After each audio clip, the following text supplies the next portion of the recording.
A very good morning, students. Welcome back to your English class. I am going to start a new lesson.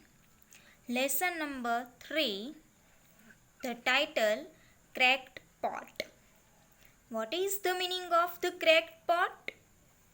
Do you know the meaning of this title is?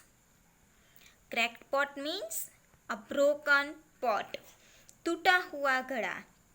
Right? So now let's get it started this story. Here you just observe this picture also and let's we start. Once there was an elderly Chinese woman. यहाँ पे एक elderly Chinese woman है. She had 2 large pots. देखो इसके पास 2 large pots है. Right? Which she used to bring water from a stream to her house. वो ये दोनों पोट में क्या करती थी वो लेडी? दोनों पोट में पानी भरती थी और उसके घर पे लेके जाती थी. She carried the pots by tying each one at the end of a long pole. ये जो स्टिक है ना उसके पीछे दोनों के एक यहाँ पे and of the Paul and this side and of the Paul, ये दोनों जो पॉट है वो पानी भर के यहाँ पे टाई यानी कि लटकाती थी. शी कैरीड पॉल अराउंड हर नेक. फिर ये जो स्टिक है वो यहाँ पे उसके नेक के पीछे रख देती थी. One pot was perfect. दोनों पोट में से एक पोट एकदम परफेक्ट था. And it always carried full of potion. और वो पूरा पानी से फुल था of water. Right. The other one had crack in it. जो दूसरा पॉट था उसके अंदर एक छोटी सी क्रैक थी. At the end of the long walks from the stream to the house. फिर ये दोनों लेके जाती थी लेडी स्ट्रीम में से पानी भर के घर की तरफ लेके जाती थी वॉकिंग डिस्टेंस पे. The cracked pot was only half full of water. जो क्रैक थी जिस पोट में क्रैक थी वो पोट हाफ ही रहता था पानी से. This continued for 2 years daily. ये 2 years से continuous repeated this action daily होती थी. The old women brought home 1 and a half pots of water. 2 years से ये ओल्ड वुमेन है वो जो ब्रेक किया हुआ पोट है, ब्रोकन पॉट है, क्रैक है जिसमें वो पोट हाफ होता है जब वो घर पे पहुंचती है पानी अंदर. The perfect pot was proud of its work but the crack pot was ashamed of its own imperfection. जो परफेक्ट पॉट था ना उसको बहुत प्राउड था. क्यों प्राउड था? क्योंकि उसका वो जो पॉट है वो कभी भी हाफ नहीं रहता था, फुल्ली था. उसके सामने जो क्रैक पॉट है उसको बहुत शर्म आती है कि मेरा वर्क कितना इम्परफेक्शन है, एकदम परफेक्ट नहीं है. ये जो पॉट है वो तो पूरा भरा हुआ रहता है और मैं जो हूँ वो हाफ रहता हूँ. It was very unhappy. और उसको बहुत दुख लग रहा है. That it could only do half the work. It felt sad for not helping the old women like the other pot did.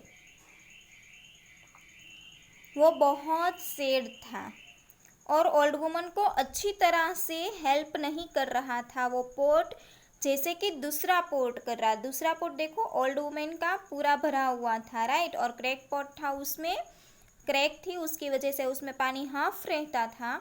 तो यहाँ पे जो वो क्रैक्ड पोट है वो बोल रहा है कि मुझे शर्म आ रही है, मैं इतना सैड हूँ कि मैं वुमन को अच्छी तरह से एक हेल्प भी नहीं कर सकता हूँ जैसे कि दूसरे पोट कर सकते हैं. नाउ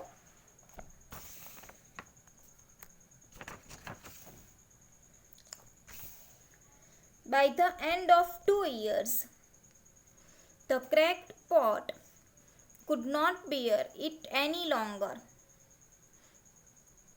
2 years हो गए, फिर भी जो क्रैकपॉट है वो ये बहुत वर्क करता रहा. One day it spoke to the old woman by the stream. एक दिन ओल्ड वुमेन ने उसको बोला, क्या बोला? I am ashamed of myself. मैं बहुत नाराज़ हूँ मेरी सेल्फ के ऊपर. बिकॉज आई हैव क्रैक, क्योंकि मैं क्रैक हुआ हूँ. Every day water leaks, every day आप मुझे भर के जाते हो और उसमें से वाटर लीक होता रहता है. Out of me all the way back to your house.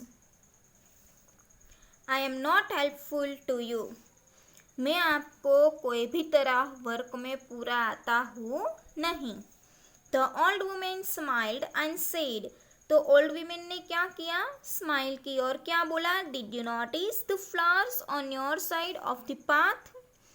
क्या आप इतना नाराज हो?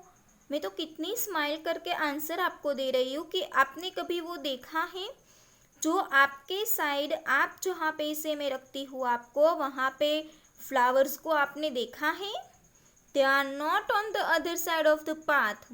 और यही फ्लावर्स जो पूरा क्रैक हुआ नहीं है पोट, उस तरफ आप देखो, वो ऐसे फ्लावर उस तरफ है नहीं. I have always know about your flow. मैं हमेशा आपके फ्लो का ऑब्जर्व करती हूँ और देखती हूँ. I planted flower seeds on your side of the path. आपके जो पाथ है वहाँ पे फ्लावर्स बहुत अच्छे हैं planted. Every day when we walk back to the house you watered the flowers. देखो, ओल्ड वीमेन ने डांटा नहीं बल्कि क्या किया? उसको बहुत अच्छे से दूसरी तरह से समझाया. क्या उसने समझाया? कि जब भी मैं घर पे आती हूँ रिटर्न, तब आपके साइड जो फ्लावर के ऊपर पानी गिरता है वो फ्लावर्स कितने अच्छे हो गए हैं. देखो, because of you, just because of you, for 2 years I have been able to pick beautiful flowers to decorate my home.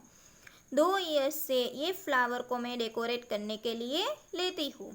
If you were not way you are, my house and this path would not be so beautiful.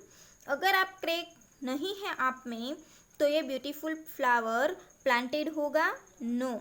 और मैं मेरे घर पे भी नहीं ले जा सकती. Right? The crackpot was very happy to hear this. और क्रैकपॉट ने ये सुने लेडी के वर्ड्स तो वो इतना खुश हो गया. It realize that everyone has different qualities. और उसने क्या रियलाइज़ किया कि सबके पास अलग अलग कुछ ना कुछ क्वालिटी होती है that make them different from others. और एक से दूसरी तरह, एक पर्सन से दूसरा पर्सन जो है वो एकदम टोटली डिफरेंट रहता है. तो स्टूडेंट्स, यहाँ पे कुछ भी हो, कोई भी पर्सन आप ले लो, सब में कोई ना कोई अच्छी गुड क्वालिटी होती है. ऐसा नहीं है कि हमने एक बैड क्वालिटी देखी तो उसमें सारी बैड क्वालिटी होगी. No, each and every person have a different and something qualities. Right? हमें सिर्फ देखने का तरीका बदलना है. तो यहाँ से ये स्टोरी में से हमें मैसेज ये मिल रहा है स्टूडेंट्स कि कोई भी पर्सन कोई भी मिस्टेक्स करे तो हमें उसको कैसे ट्रीट करना है. Right? How to treat. It is very important moral from this story we grasp. Here, end of the lesson. Everyone finished now, and thank you for watching this video. I hope you all are understood very better. It is very simple story and very moral story. Okay, once again, thank you for watching this video.